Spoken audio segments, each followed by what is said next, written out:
Hallo zusammen. Der Abriss ist in vollem Gange, der wird aber noch die nächste Woche andauern. Deshalb ist das Video dazu noch nicht fertig und wir haben uns deshalb entschieden, ein Timelapse-Spezial,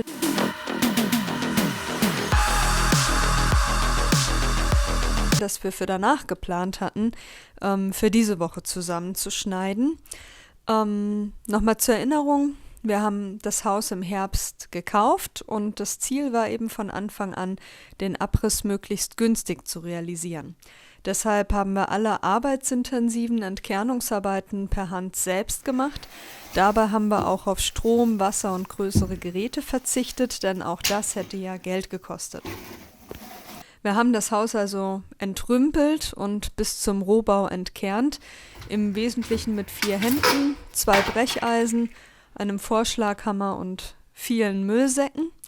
Und da wir maximal jedes zweite Wochenende auf der Baustelle nur arbeiten konnten, hat sich das Ganze nun 6 Monate lang hingezogen. Im Wesentlichen sind dabei aber tatsächlich nur die reinen Entsorgungskosten angefallen. Wenn der Endabriss von der Firma fertig ist, werden wir das auch nochmal genauer aufschlüsseln und berichten. Aber jetzt laden wir euch erstmal ein, mit uns die Entwicklungen im Haus in den letzten Monaten nochmal Revue passieren zu lassen. Macht's euch bequem, lehnt euch zurück und genießt unsere Sammlung der besten Timelapse-Szenen. Ja, in den ersten Wochen waren wir erstmal mit Entrümpeln beschäftigt. Das Haus war ziemlich zugemüllt und auch noch komplett möbliert. Es waren damit mehrere Deponiefahrten mit einem großen Transporter nötig, um die Räume einfach nur leer zu bekommen, damit wir überhaupt mal mit Entkernen anfangen konnten.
Ja, im November konnten wir dann auch endlich mit den Entkernungsarbeiten anfangen. Da haben wir erstmal geguckt, was uns einfach naheliegend und gut machbar erschien, sind noch so ein bisschen planlos auch vielleicht ans Werk gegangen und haben vor allem mal mit Bodenbelegen im Obergeschoss angefangen und auch so Wandbelege, Tapeten und sowas entfernt.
Ja, nach einer längeren Weihnachtsquarantänepause ging es dann im neuen Jahr mit den Böden unten und mit den Styropordecken im ganzen Haus weiter.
Mittlerweile hatten wir dann auch mit dem Dachboden angefangen, der war auch komplett zugemüllt. Altkleider, Altglas, Sperrmüll, Möbel, Matratzen, gefüllte Müllsäcke, da lag wirklich alles drin. Ja, das Bad haben wir dann abgerissen. Unten gab es auch noch weitere Wandverkleidungen mit so Ständerwänden, die kamen auch noch raus, damit wir dann wirklich überall bei den Grundmauern angelangt sind. Die beiden Öfen kamen auch raus.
Ja, im März waren wir dann so richtig im Endspurtmodus. Es musste an allen Stellen einfach alles fertig werden. Wir haben die Fenster rausgenommen.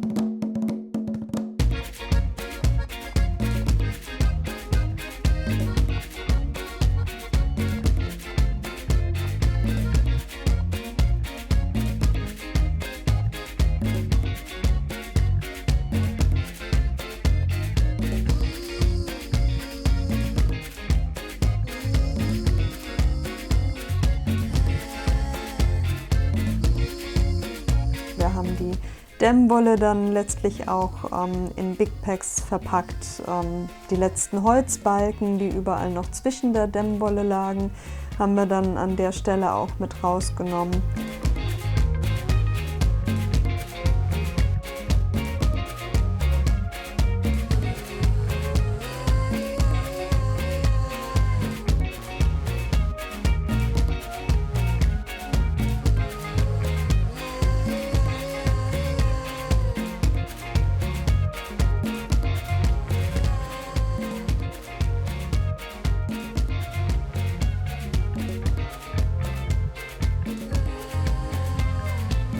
Dann waren wir lange beschäftigt noch damit, die Schüttdämmung von Styropor auf dem Dachboden einzusammeln. Das heißt, wir hatten überall kleine Kügelchen Styropor auf dem kompletten Dachboden.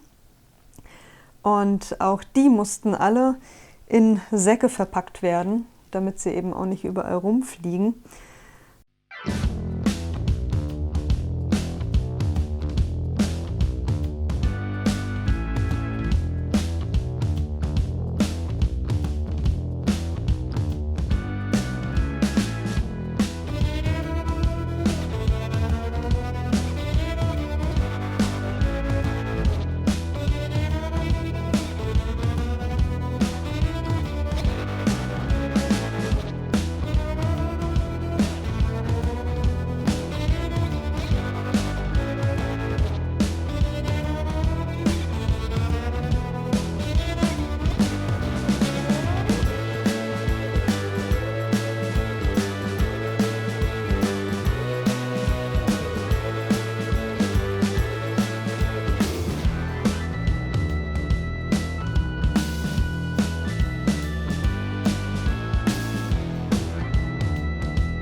Und auch das Treppengeländer musste natürlich letztlich noch weichen, um wirklich einen Rohbau zu haben.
Tja, aber aller Endspurt im März hat am Ende dann doch noch nicht gereicht, um die Abrissfirma zu befriedigen, dass die wirklich schon mit dem Bagger hätten weitermachen können. Robert musste dann noch nacharbeiten, das PVC auf der Treppe musste noch komplett abgekratzt werden und die Sauerkrautplatten, die zwischen dem Obergeschoss und dem Dachgeschoss waren, die mussten auch noch vollständig raus. Und dann hatten wir aber wirklich einen Rohbau, dann waren wir fertig.